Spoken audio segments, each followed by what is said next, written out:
कल अपने दोस्त से बात करके मेरे को एक बहुत ही ज़रूरी लाइफ लेसन सीखने को मिला। उसने कहा, दीपांशु तू दुनिया को मत बता कि तूने क्या ओवरकम किया है, कौन से पेन्स एंड स्ट्रगल से गो थ्रू किया है एंड क्या अकम्प्लिश किया लाइफ के अंदर। Don't rub it in the faces of people and tell them what to do, rather share your story how you did it, what's your journey has been like. तो ये चीज़ ने मेरे को सोचने पे मजबूर किया कि भाई I was preaching from the mountain tops rather than walking beside the people. Instead of making people feel inspired and relatable कि हाँ भाई ये चीज़ दीपांशु ने की है, ये अपनी लाइफ में इसने ऐसे गो थ्रू किया, मैं लोगों को बता रहा था कि क्या चीज़ तुम्हें करनी चाहिए, क्या चीज़ नहीं करनी चाहिए।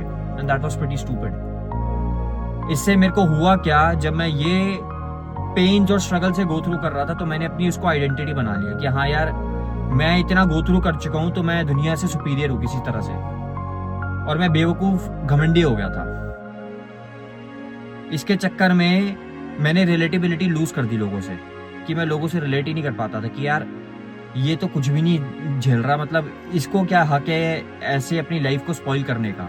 I was not looking down on people because I was going through a lot.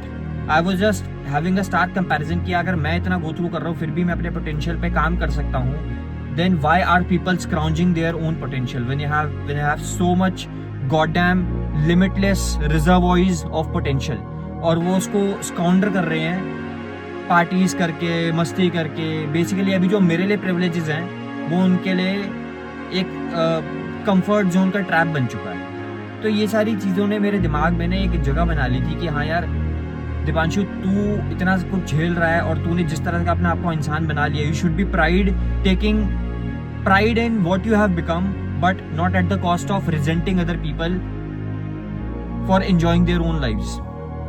तो मैं अपनी जिंदगी का ही रावण बन गया था कि मैं अहंकार में जी रहा था, और रावण का डाउनफॉल सबको पता है। मैं अपनी लाइफ का रावण नहीं बनना चाहता। और एक बहुत कमाल का कोट मैंने जब ये दोस्त से बात करके अपना चैट जीपीटी से भी रिसर्च किया, और मुझे पता चला कि चैट जीपीटी ने एक बहुत सुंदर सा आंसर दिया। सॉरी, उसने कहा true power does not lie in how much pain you can take, but rather how gently you treat those people who have not discovered their strength yet. इसका कहने का बस यही पॉइंट है कि अगर तुम बहुत कुछ झेल चुके हो, बहुत कुछ कर चुके हो लाइफ में, तो उसको अहंकार में मत बनने दो, कन्वर्ट मत होने दो। उसको एम्पैथी में कन्वर्ट करो कि हाँ यार जो तुमने गो थ्रू किया है, तुम अंडरस्टैंड करो उन लोगों को जो उस स्टेज पे नहीं है अभी।